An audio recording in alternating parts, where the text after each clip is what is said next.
조선야화를 찾아주셔서 감사합니다. 구독과 좋아요, 알림 설정 부탁드립니다. 옛날 충청도 지방에 살던 가난한 박선비라는 사람이 있었습니다. 박선비는 집이 몹시 가난해서 양반의 체면이고 뭐고 당장 끼니를 걱정해야 할 정도였지요. 집에는 불을 뗄 장작도 없어서 한겨울에도 집안에 고드름이 달릴 정도였습니다. 당신은 여기 이 고드름이 안 보이시오? 날이 많이 추워졌구려. 얼른 이불 속에서 몸을 녹이시오. 들어가 봐야 방바닥이 냉골인데 이게 무슨 소용이란 말이오? 미안하오. 그럼 내가 안아주리다. 아유 지겨워. 나가서 돈을 벌어오란 말이오. 아니면 장작이라도 구해오던지. 하지만 평생 글 공부만 하던 내가 어떻게 나가서 장작을 구하겠소. 지겨워 정말. 이제 당신이랑 더는 못 살겠소. 글 공부고 뭐고 당장 먹고 살 살도 없는데 책은 봐서 뭐 하자는 거요? 박선비의 집은 본래 가난하기는 했지만 이렇게 매일 끼니를 걱정해야 하는 상황은 아니었습니다. 하지만 부모님이 돌아가시고 박선비가 과거 시험에서 계속 떨어지면서 가세는 많이 기울었지요. 하지만 가난 속에서도 박선비는 매일 글 공부를 게을리하지 않았습니다. 언젠가는 반드시 과거 시험에 합격해 꼭 관직에 오른 모습을 부모님의 산소 앞에서 보여드리는 것이 박선비의 꿈이었지요. 하지만 아내는 그런 박선비의 모습을 못마땅해 했습니다. 장가를 들어서 처가 생겼으면 당장 끼니를 챙겨야 할 것이 아니오? 내 형편이 이러해서 미안하오. 그러나 글 공부를 게을리할 수 없지 않소. 그깟 글 공부가 뭐라고? 되지도 않을 과거 공부는 때려치우면 되는 것 아니오? 내 그럴 수는 없소. 정녕 그러면 내가 제 너머 숙부님에게 가서 양식을 좀 구워오리다. 아니 제 너머 그 박부자 영감댁 말이시오? 어서 다녀오시오. 어서. 박선비의 아내는 박선비를 닥달하며 거의 내쫓듯 박선비를 대문 밖으로 내몰았습니다. 박선비는 하는 수 없이 낡은 도포를 챙겨 입고 길을 나섰지요. 그럼 내 다녀오리다. 양식이며 땔감을 살 돈을 구하기 전에는 돌아올 생각도 마시오. 박선비는 터덜터덜 걸음을 옮겼습니다. 아내의 잔소리에 겨우 집을 나서기는 했지만 그간 하도 여러 번 숙부인 박부자 영감에게 신세를 진 터라 도저히 발길이 떨어지지 않았지요. 사실 남편이 과거 공부를 한다고 하면 다른 집 아내들은 삭바느질을 해서 남편의 뒷바라지를 하지만 박선비의 아내는 달랐습니다. 시집 오기 전부터 넉넉하지 않은 박선비 집안의 형편을 알았으면서도 박선비의 아내는 손 하나 까딱하지 않았고 일은 절대 하지 않으려 했지요. 덕분에 박선비가 과거 공부를 하는 것도 못마땅해 하면서 공부 뒷바라지를 하기는커녕 오히려 돈을 벌어오라고 바가지를 긁었습니다. 숙부님께 또 뭐라고 하고 돈을 빌려야 하나. 박선비는 떨어지지 않는 발걸음을 억지로 옮겼습니다. 처음에는 박선비의 처지를 이해하고 돈을 빌려주었던 숙부님도 이제는 싫은 티를 내었기 때문이었지요. 숙부님, 숙부님. 아이고, 서방님 오셨습니까? 주인나리가 출타 중이신데 일을 어쩝니까? 아, 그러신가. 미안하네. 그런데 이 겨울에 어디를 가셨는가? 그거야 저는 모릅니다. 그저 어딜 가셨다가 며칠 있다 오신다 들었습니다. 박선비는 망설였습니다. 이대로 돌아갔다가는 마누라의 잔소리가 쏟아질 테니 숙부님이 안 계시다면 염치 없지만 숙모님에게라도 청을 넣어볼까 한 것입니다. 하지만 박선비가 잠시 망설이는 사이 하인이 박선비를 채근했습니다. 그러면 서방님 얼른 살펴가십시오. 아, 숙모님은 안에 안 계신가? 네, 잠시. 주인마님도 바쁘십니다요. 그럼 나중에 오십시오. 제가 말씀 전하겠습니다요. 박선비는 쫓겨나듯 집에서 나와야 했습니다. 박선비가 나오자마자 하인은 문을 덜커덩하고 잠갔지요.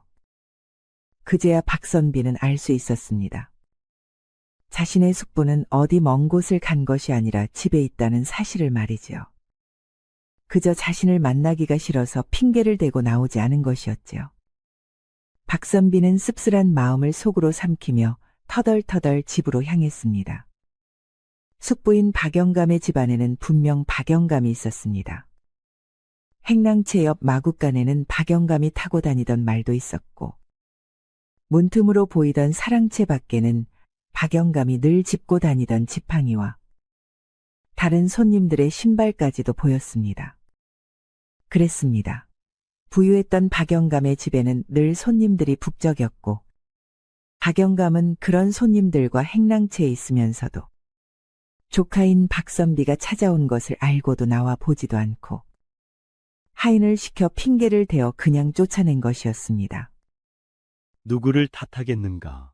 다 내가 못난 것을. 하지만 박선비는 그 누구도 탓하지 않았습니다. 그저 자신이 더 열심히 글 공부를 해 과거에 합격하지 못한 것을, 자신이 좀 더 잘나지 못한 탓만 했습니다. 이대로 들어가면 보나마나 아내에게 쫓겨날 텐데.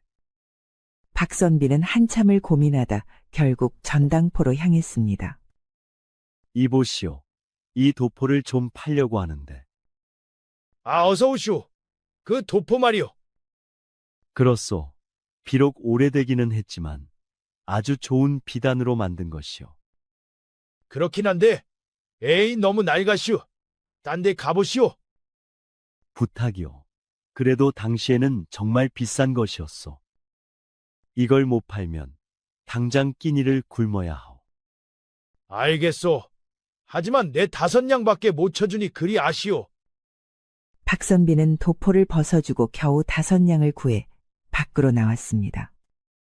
겨울에 하나밖에 없는 외투까지 팔고 나니 찬바람에 살이 에일듯 너무 추웠지만 그래도 아내에게 뭐라도 가져다 줄 것이 생겨서 박선비는 기뻤지요. 5냥이면 그래도 얼추겨울은 날 수 있겠다 싶어서 박선비는 한결 가벼운 마음으로 집으로 향해 발을 떼었습니다. 그때였지요. 이 고얀 영감을 내 가만히 둘 것 같아. 이 영감을 내 아주 요절을 낼 것이야. 말리는 사람은 함께 유절이 날 테니 그리 아시오. 갑자기 골목 한편이 시끄러웠습니다. 박선비가 쳐다보니 거기에는 불량배 둘이 한 노인을 잡아다 사정없이 매질을 하고 있는 것이 아니겠습니까? 노인은 억센 두 불량배에게 잡혀 속수무책으로 맞고만 있고 덩치 큰 불량배의 위협에 사람들은 차마 말리지 못했지요. 박선비가 보니 이러다가는 사람이 큰일 날 듯 싶었습니다. 그래서 자신도 모르게 나서고 말았지요. 이보시게들, 이게 무슨 짓인가? 거선비 양반, 당신도 봉변당하기 싫으면 그만 돌아가시죠. 어허, 아무리 그래도 나이든 노인을 이렇게 할 수가 있는가? 그만두시게. 우리가 왜 이러는지 이유도 모르면서 괜히 나서지 마시오. 그래. 무엇 때문에 이러는가? 무엇 때문에 이러는지 이유나 말을 하시게. 뭐 이유를 알면 당신이 우리 돈을 물어줄 것이요? 맞아. 이 늙은이가 우리 장사를 망쳐서 우리가 손해가 얼마나 큰 줄 아시오? 박선비는 자신도 모르게 움찔했습니다. 이야기를 듣고 보니 잘못한 사람은 그 두 불량배가 아니라 노인인 것 같았기 때문이었지요. 하지만 피를 흘리며 차가운 길에 쓰러져 있는 모습을 보니 마음이 안쓰러웠습니다. 그렇다고 사람을 이렇게 때리면 되겠어. 아무리 그래도 돈보다 사람이 먼저 아니오. 왜 선비 양반이 돈이라도 가지고 있어? 보아하니 이 추운 날씨에 도포자락도 없이 다니는 꼬락서니가 돈 한 푼 없어 보이는데. 그러게 말이야. 거 돈 있는 거 다 내놔 보시오. 박선비는 아차 싶어 허리춤에 차고 있던 돈꾸러미를 자신도 모르게 움켜쥐었습니다. 하지만 이미 늦었지요. 불량배들은 잽싸게 박선비의 돈꾸러미를 빼앗아가 버렸습니다. 아니 되오. 그 돈은 내가 겨울을 날 돈이오. 부탁이오. 아니 돈보다 사람이 먼저라고 하지 않았소? 내 선비님 가르침 잘 알았으니 이건 우리가 잘 가져갑니다. 거돈보다 사람이 먼저니 예수. 다푼이니 이 노인네 데리고 가서 국밥이나 사드쇼. 아, 이 노인네가 하는 말 조심하시고. 불량배들은 박선비에게 푼돈을 몇 푼 던져주고는 사라졌습니다. 구경을 하고 있던 사람들은 박선비를 안타까운 눈으로 바라보았지요. 졸지에 전 재산을 빼앗긴 박선비는 망연자실한 심정으로 차가운 바닥에 주저앉아 있었습니다. 그때 불량배들에게 맞아 쓰러져 있던 노인이 신음소리를 내었지요. 선비님, 아이고 내 정신을 보게. 이보시오. 괜찮으시오.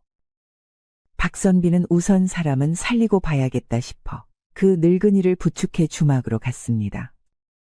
그리고 다푼을 전부 주고 방 하나를 빌려 뜨끈하게 불을 지피고 국밥도 청해서 노인에게 떠먹이고 팔다리를 주물러 주었지요. 이보시게.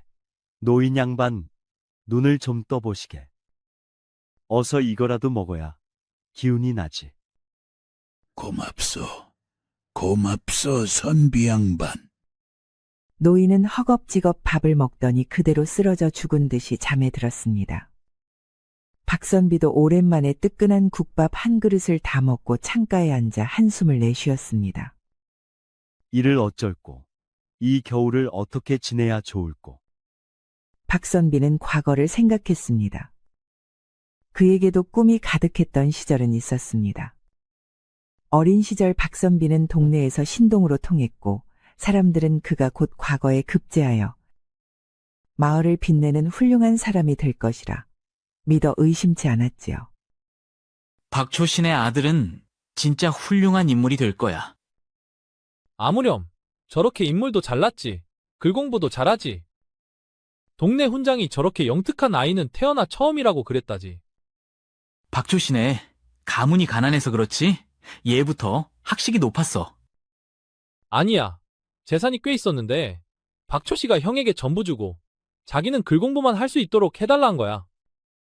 사실은 박초씨도 재산을 받았어야지. 사실은 그랬습니다. 박초씨는 박선비의 아버지였지요. 원래 부자였던 박선비네 집안은 박선비의 아버지와 제 너머에 사는 박영감 형제가 있었는데 박선비의 아버지 박초씨는 본래 욕심이 없었습니다. 하지만 박선비의 아버지 박초씨의 형인 박영감은 욕심이 많았지요. 그래서 부모님이 돌아가시자 재산을 전부 탐내어 가져가고 박초씨에게는 글 공부를 할 수 있도록 뒷바라지를 해주겠다 한 것입니다. 하지만 박선비의 아버지가 초시를 통과하고 건강이 나빠져 더 이상 글 공부를 이어나가지 못하고 박선비를 남긴 채 세상을 떠나자 이제는 박선비를 모른 척하고 있는 것이었지요. 박선비는 어느덧 휘영청 떠오른 달빛을 보며 탄식했습니다. 아버지, 어머니, 보고 계신가요? 제가 못나서 정말 죄송합니다. 얼마쯤 지났을까? 박선비도 오래 추위에 떨어서인지 그만 까무룩잠에 빠져들고 말았습니다. 그가 무엇인가를 중얼거리는 소리에 눈을 떴을 때는 이미 창밖이 환하게 밝아 있었지요. 하지만 아직 따뜻한 이불 속이 좋았던 선비는 눈을 감은 채 자리에 누워 있었습니다.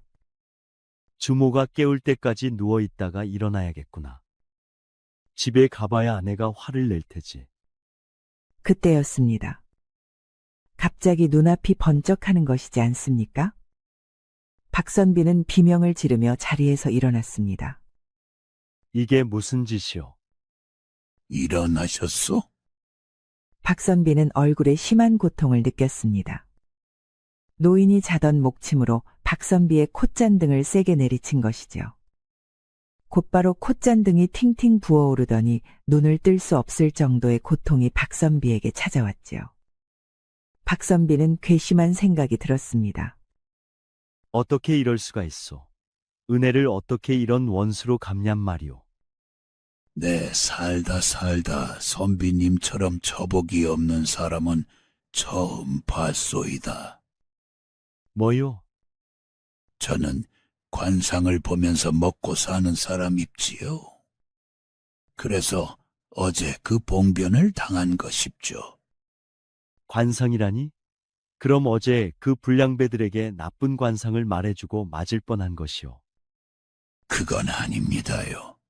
어제 그 불량배들과 거래를 하려던 상인에게 관상이 좋지 않으니 거래를 하지 말라고 했다가 보복을 하러 찾아온 것이지요. 아니, 그런데 왜 자는 사람을 이렇게 때리는 것이오? 저를 구해주신 선비님을 도저히 그냥 두고 볼 수 없어 그리했으니 용서해 주십시오. 미리 이야기를 해도 허락해 주실 것 같지 않아 관상을 좀 고쳤습니다. 관상을 고치다니. 무슨 말도 안 되는 소리를 하는 거요. 선비님은 마음씨도 고우시고 학식도 높고 명예운의 관운도 있으십니다요. 다만 초년운이 약하신데 무엇보다 처복이 없다 못해 아군이 끼어서 이 모든 걸 막고 있습니다요. 아니, 그럴 수가. 이 약한 처복이 모든 기운을 막고 있으니 도저히 그냥 볼 수 없었습니다요. 혹시 혼인을 하고 나서부터 오히려 일이 더 잘 안 되고 하시지는 않았습니까요? 그걸 자네가 어찌 아는가? 혼인을 하고 나서 오히려 글 공부도 안 되고 집안 살림은 더욱 기울고 정신이 사나워 공부에 집중도 안 되었을 것입니다요. 맞네. 내 사실 그랬네. 선비님은 고요한 물결과도 같은 사주이신데 이 물길은 막힘없이 잘 흘러야만 일이 풀립니다요.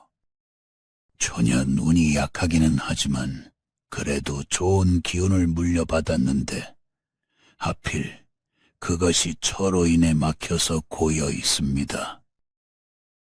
그래서 제가 뚫어드린 것이지요. 박선비는 부어올라 얼얼한 콧잔등을 어루만졌습니다. 아니, 이런다고 내 팔자가 달라지겠는가? 걱정 마십시오. 관상이란 본래 외형적인 모습만 보는 것이 아닌 그 사람의 마음을 담고 있는 그릇을 살펴 그 마음과 기운이 어떠한지를 보는 것입니다. 때로는 기운에 비해 그릇이 부족할 수도 있고 때로는 그릇에 비해 기운이 부족할 수도 있지요. 그럼 나는 기운에 비해 그릇이 부족하단 말인가? 부족한 것이 아니라 그릇이 조금 떨어져 나갔으니 그것을 제가 메꿔드린 것이라 생각하시면 됩니다. 가장 중요한 것은 바로 선비님의 마음입니다. 거참, 신기하긴 하지만 어쨌든 뭐 나쁜 마음으로 한 것은 아닌 것 같으니 내 믿어보겠네. 거기가 부었다 가라앉으면서 콧잔등이 위로 솟을 것입니다. 그리고 무엇보다 중요한 것은 선비님의 마음이니 무엇이 가장 중요한지를 다시 살펴보시지요.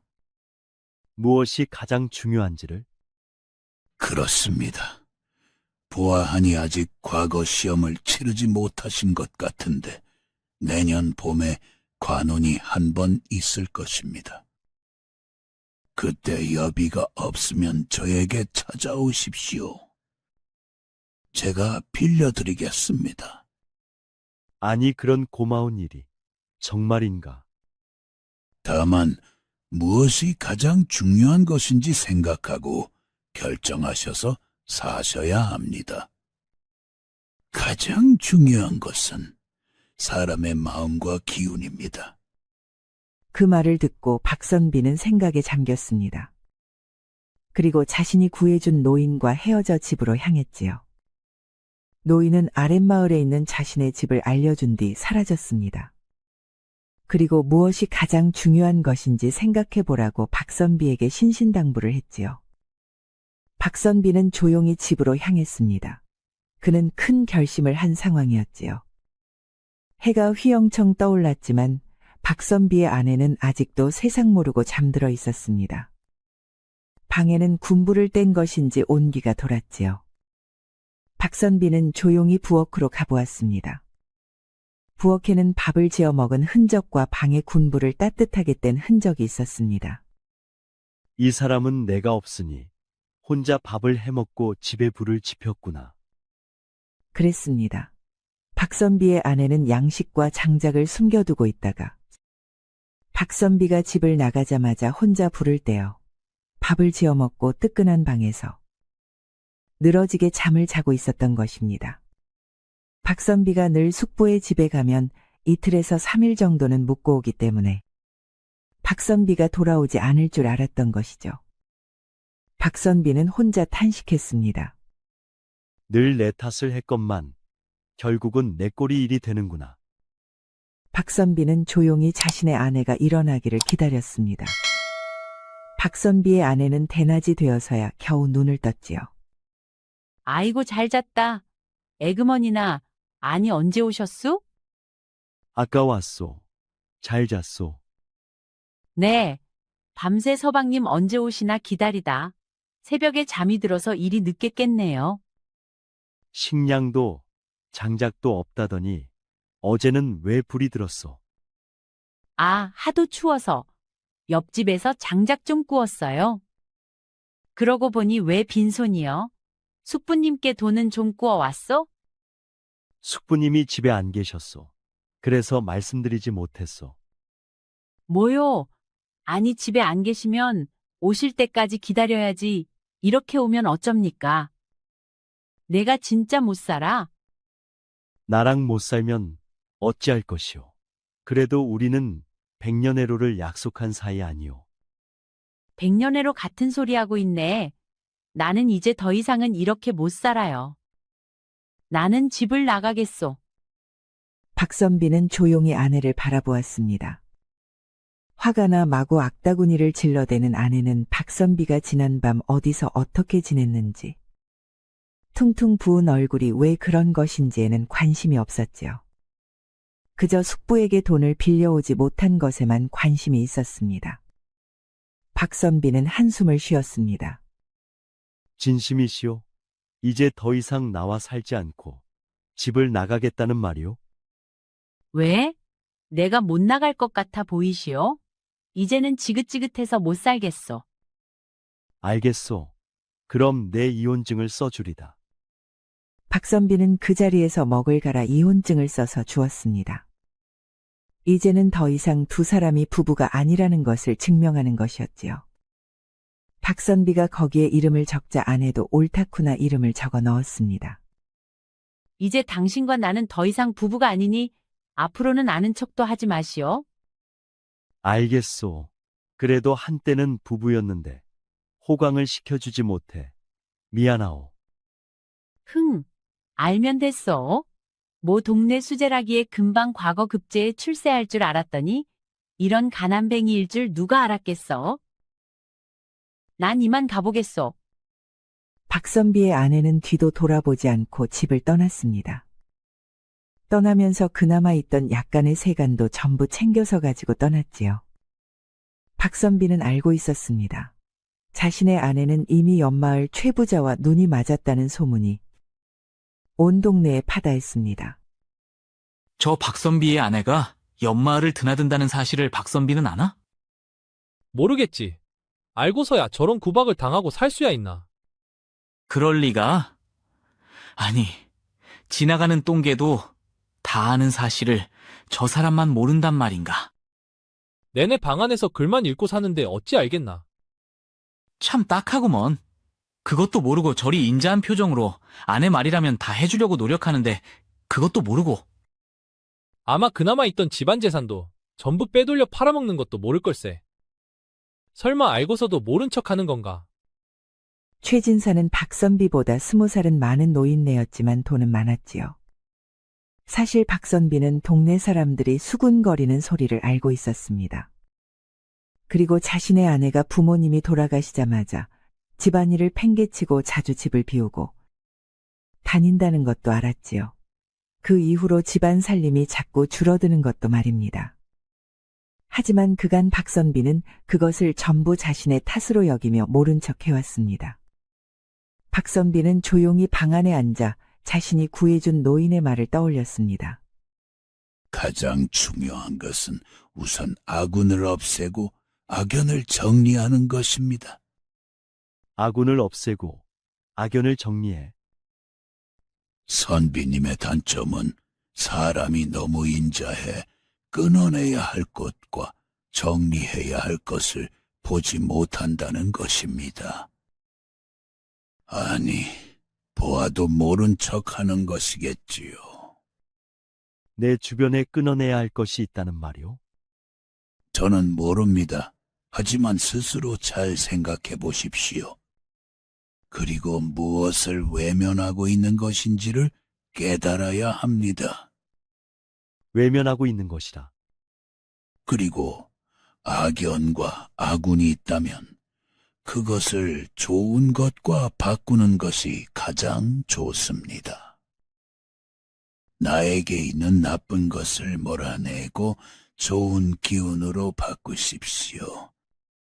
박선비는 그나마 자신이 가지고 있는 재산의 전부인 초가집을 처분했습니다. 그리고 한양을 향해 길을 떠났지요. 낡은 두루마기를 걸친 박선비의 행색은 초라하기 그지없었지만 눈빛만은 반짝였습니다. 그는 떠나기 전 아버지와 어머니가 묻힌 산소를 찾아가 절을 했습니다. 어머니, 아버지, 소자 이제 무엇이 중요한지 잘 알게 되었습니다. 꼭 과거의 급제에 돌아오겠습니다. 박선비가 그나마 가지고 있던 재산을 전부 처분하고 길을 떠나자 동네 사람들은 수군거렸습니다. 아니, 저 초가집도 다 팔고 어디를 간다는 거야? 이제 이 동네에 살기도 민망하니 도망을 가는 모양이지. 한양으로 가서 과거 시험을 본다는데? 과거가 언제 열릴 줄 알고 간다는 거야. 참 무모하기도 하지. 가다가 얼어 죽겠네 그려. 그것도 그렇네. 저 양반이 과거 급제하는 것보다 우리 집 강아지가 말하는 걸 기다리는 게 더 빠르겠어.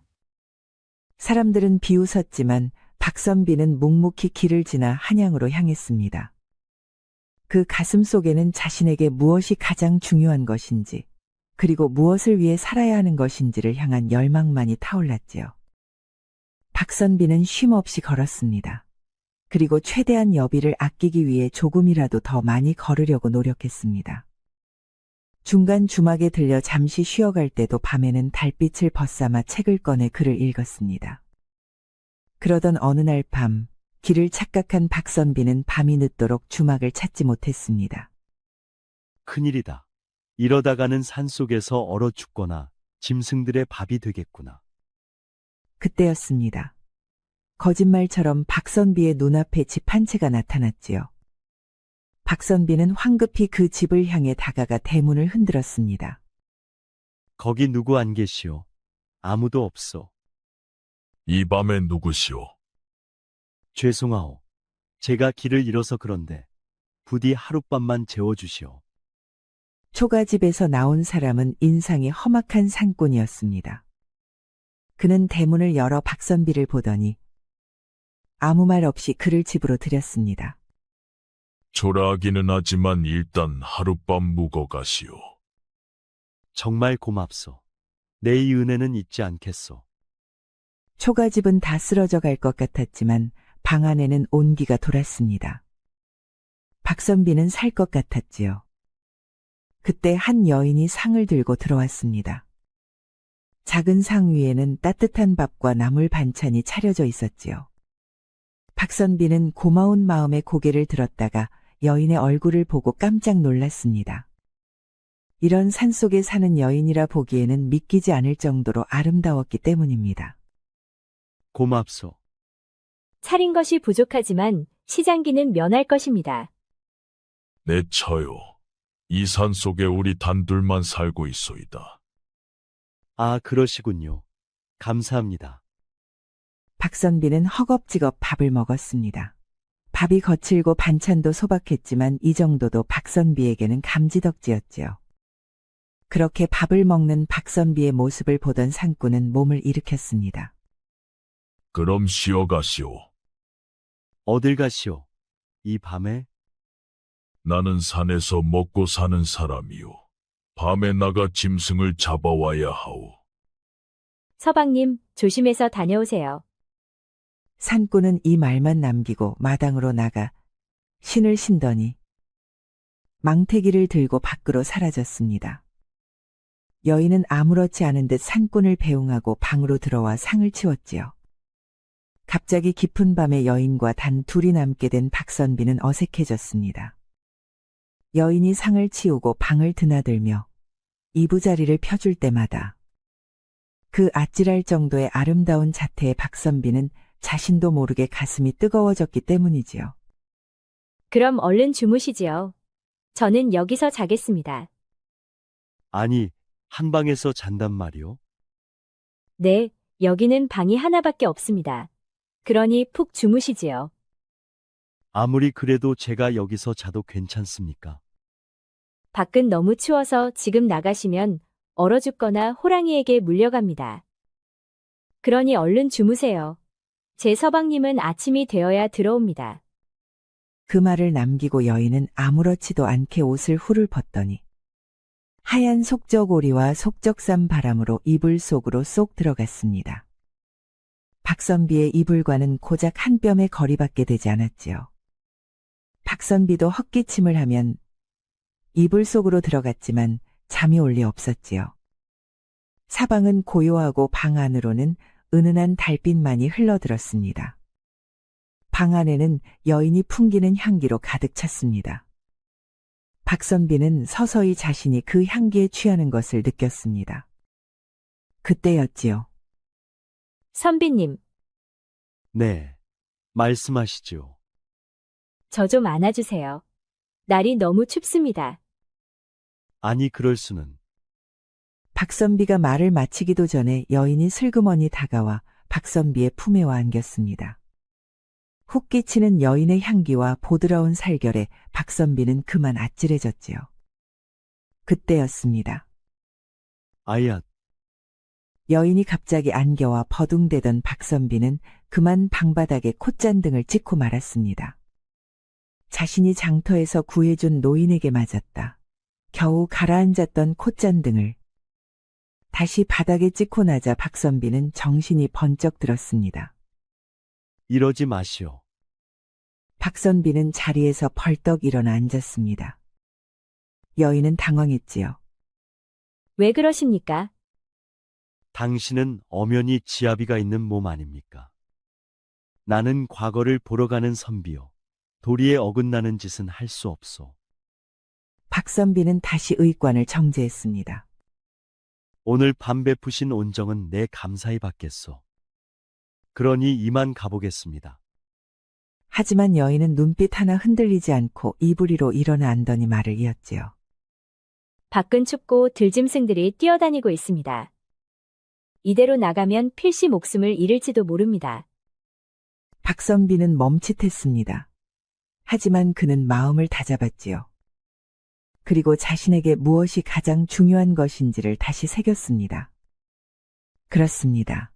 박선비는 모든 것을 버리고 평생에 꾸민 과거 시험을 보고 관직에 나아가 부모님에게 그 모습을 보여주는 것이 가장 중요했습니다. 그것을 이런 하룻밤으로 망쳐버릴 수는 없었지요. 괜찮소. 이런 짓을 벌이느니 차라리 내 죽고 말겠소. 진짜인가 보네. 그럼 어디 나가보시오. 박선비는 방문을 열었습니다. 아니, 열려고 했습니다. 하지만 방문은 꿈쩍도 하지 않았지요.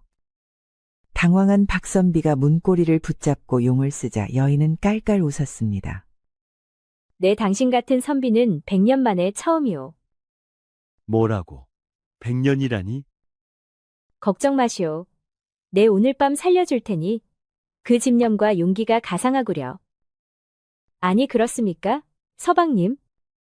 박선비는 순간 놀라 자리에 주저앉았습니다. 방구석 어둠 속에서 갑자기 여인의 남편 산꾼이 모습을 드러냈기 때문이었지요. 과연 그렇군. 재미있는 놀거리가 생길 줄 알았더니 실망이로군. 그러지 마십시오. 나는 저 선비가 마음에 듭니다. 저를 보며 눈을 부릅뜨는 걸 보셨습니까? 보았소. 과거 시험을 보면 나라의 좋은 일꾼이 되겠어. 그러니 기특하게 생각해 주시오. 여인은 갑자기 산꾼에게 안기며 애교를 부렸습니다. 여인을 안는 산꾼의 손은 무지막지하게 크고 거칠어 보였지요. 박선비는 더더욱 놀라 문을 열기 위해 문고리를 잡고 늘어졌습니다. 하지만 문은 꼼짝도 하지 않았지요. 이복의 선비 양반, 검은 대문으로 가서 기둥 아래 지네를 밟아 죽이시게. 예, 그게 무슨. 내 말대로 해.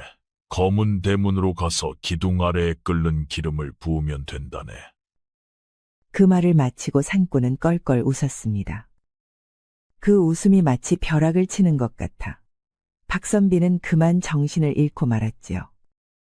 잠시 후 따뜻한 햇살에 박선비는 눈을 떴습니다. 그리고 기절할 듯 놀랐지요. 그는 다 허물어져가는 낡은 사당 안 잠긴 문고리를 붙잡은 채 기절해 있다 깨어난 것입니다. 그는 주위를 둘러보았습니다. 사당 안에는 험상궂은 천하 대장군과 지하 여장군을 기리는 두 장승이 우뚝 서 있었습니다. 그는 그제야 간밤에 자신에게 장난을 친 부부가 그 두 장승이라는 것을 알았습니다. 그는 그 앞에서 조용히 절을 올렸습니다. 그리고 한양으로 떠났지요. 박선비는 무사히 한양에 도착했습니다. 그리고 주막 하나를 골라 줄인 배를 채웠지요. 그리고 주모에게 물었습니다. 주모, 여기에 검은 대문집이 있어. 검은 대문이요? 그런 집은 없습니다요. 누가 대문을 검게 칠한답니까요? 아, 그렇소. 그럼 혹시 지네가 있거나 그런 집이 있어. 아니 멀리서 온 양반이 무슨 헛소문을 들었나? 자꾸 해괴한 소리를 한답니까? 아, 미안하오. 안 그래도 지금 오정승 댁에 초상이 나서 분위기가 흉흉한데. 초상이라니 오정승이라면 나라에서 제일 가는 명문가 아니오? 누가 아니라오. 그런데 갑자기 한 달 전부터 그 집 식솔들이 줄줄이 죽어나가고 있답니다. 지금은 그 집 외동딸도 알아누워서 난리가 났어요. 아니 무슨 병이라도 돌고 있어. 그걸 모르니 난리지 않겠어요. 처음에는 돌림병인 줄 알고 전부 긴장했는데 그 집 식구들 외에는 아픈 사람이 없어요. 한 달 내내 2, 3일에 하루꼴로 사람이 죽어나가고 있는 판이요. 아니 그런 일이. 지금 그 집 주변으로 얼씬거리는 사람도 없어요. 처음에는 하인들이 죽어나가더니 마님도 돌아가시고 지금은 그 집 외동딸도 사경을 헤매고 있대요. 아, 병세를 보러 갔던 의원마저 집에서 나오던 길에 죽어버렸으니 누가 가겠소? 지금은 하인도 전부 도망가고 오대감과 아픈 딸들만 그 큰 집에 남았다고 그럽디다. 박선비는 자리에서 벌떡 일어났습니다. 오대감. 나라에서 제일 가는 정승인 오대감의 성인 오씨는 검은색을 뜻하는 말이기도 했습니다. 박선비는 당장 오대감의 집으로 달려갔지요. 이리 오너라. 이리 오너라. 박선비가 그 집 앞으로 가 사람을 불렀지만 대답하는 이는 아무도 없었습니다. 과연 주모의 말대로 고래등 같은 집은 텅텅 비어 있었습니다. 박선비는 용기를 내어 집으로 들어가 안채 앞에서 큰 소리로 고했지요.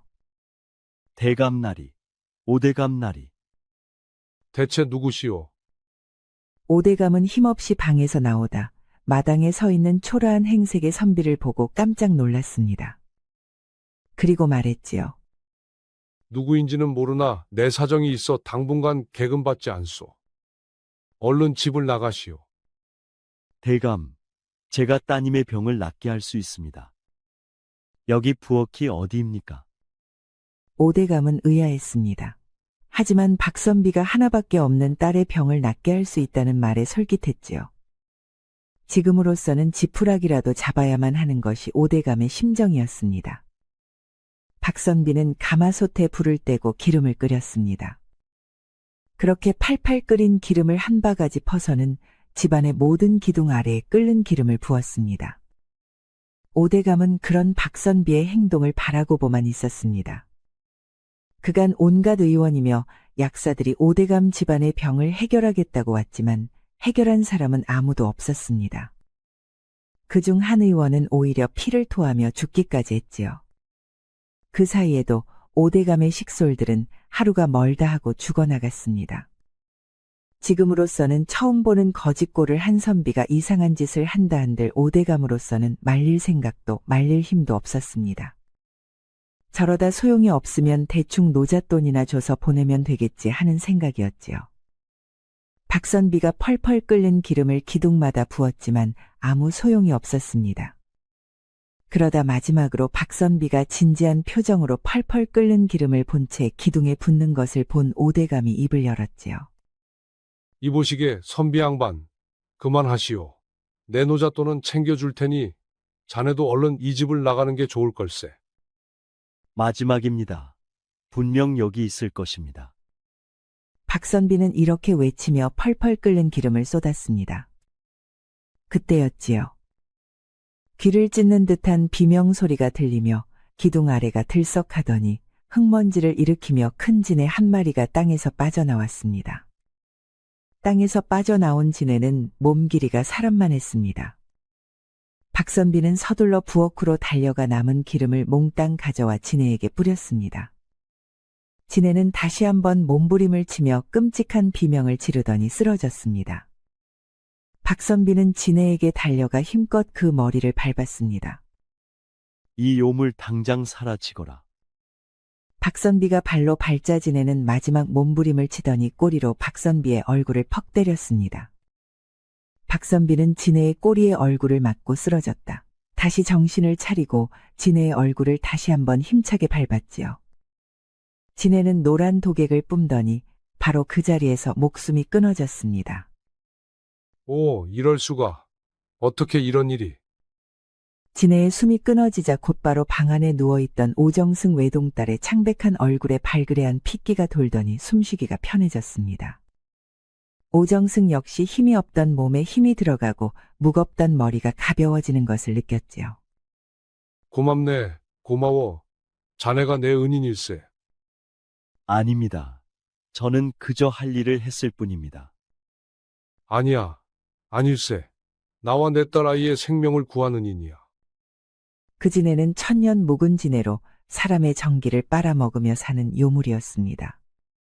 그간 몰래 산에 숨어 살다 천년을 채우고 요물이 되기 위해 나라에서 가장 큰 정승의 집으로 몰래 내려와 사람들의 정기를 빨아먹고 그 집을 차지하기 위해 숨어 있었던 것이지요. 박선비는 진해의 꼬리에 얼굴을, 그것도 콧잔등을 심하게 맞아온 얼굴이 퉁퉁 부었습니다. 진해가 죽으며 내뿜은 독이 튀어 며칠을 앓기도 했지요. 오정승은 박선비를 자신의 집에 머물게 하고 글공부를 지원하는 일도 아끼지 않았습니다. 오정승의 배려로 오정승의 집에서 치료를 하고 일어나 글공부를 하던 박선비는 어느 날 세수를 하기 위해 물 위로 얼굴을 숙이다 깜짝 놀랐습니다.